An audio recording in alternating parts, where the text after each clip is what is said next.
Hey everyone, it's me, Mike Lantis. Welcome to another episode of Awesome Autism. I do apologise, not done an episode for a few weeks. But this is Awesome Autism Season 2, Episode 3.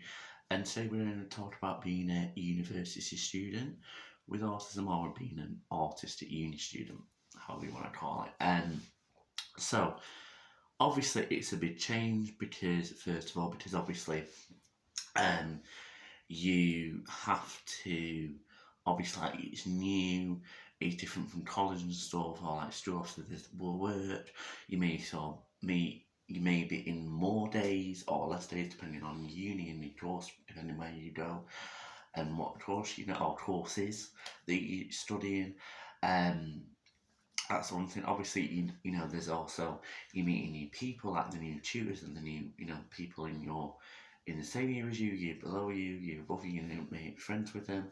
And obviously, like when you carry on the course, like say if you're second or third year or postgraduate, whatever, there'll be new people from another time. So obviously you have to get to know them, which can be quite overwhelming at times. The work, obviously, like the work's different. Like you may have to like do more than usually, like so many thousand words, blah blah blah. Another thing is to be organised, guys. So say I don't know if all unis have one, but like my uni, you have like your ID badges, like you may have to stand in at the start of your lesson. But also it's just good to have handy. Also, you can get things like student discounts. Say like at places to eat, clothes shops, things like that, depending where it is. But it's always good to know about that as well. Like if you can like save a bit of money on something you want to treat yourself to, or like lunch or whatever, then yeah. Another thing is also like transports. So if you get a train, there's a Apple would recommend called Train Line. You can get cheaper train tickets, and if you can get a rail card, whether it's a normal rail card or disabled rail card, then then that's really important to be able to do that. Because obviously it's like £20 for a year for disabled, or like 54 for 3 years, or like 30 for 1 year if you're getting on one, and then or like a third off for a student, something like that anyway. Or if you get the bus, depending obviously, you can maybe like a young person ticket depending where your uni is. But yeah, obviously because you do get student finance. I get more now this year, but obviously I don't get as much say as someone who's in student accommodation because I'm still living at home. I commute to my uni, even though it's in Huddersfield.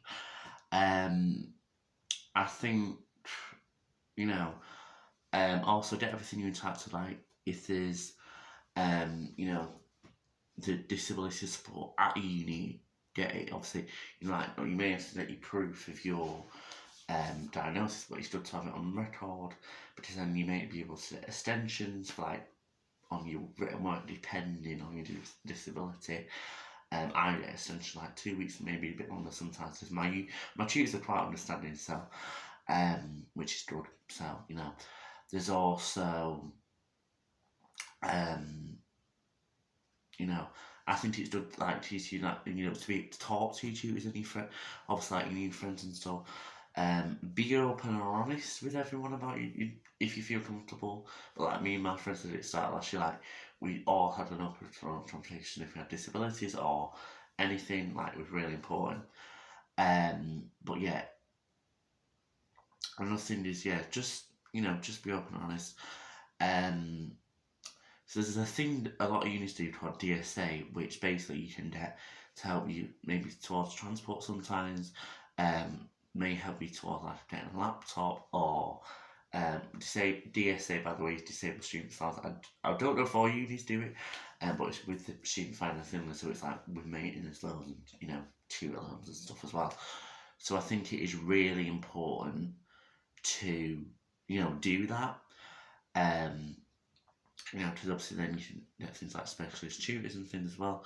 Obviously, like I said, if your uni has disabled support, or my uni also has a disability society, so I think it's important to find out things about that, join what you can, and get any help that you're entitled to if you want to. Obviously, there's no pressure. Again, there's no pressure to go to obviously uni either, but obviously this is just me giving my advice. I am now just started my second year. which has really been nice, like start first week back. But yeah, anyway, sorry I've like waffled on. But my phone is not the best storage at the moment, so like I didn't want to make it too long and obviously not waffle on for you guys. But I will see you in a new episode this Thursday, and then obviously this episode's on a Sunday, but it's because I've not done one for a few weeks. But so I just thought I'd sort of catch up. Anyway, bye guys.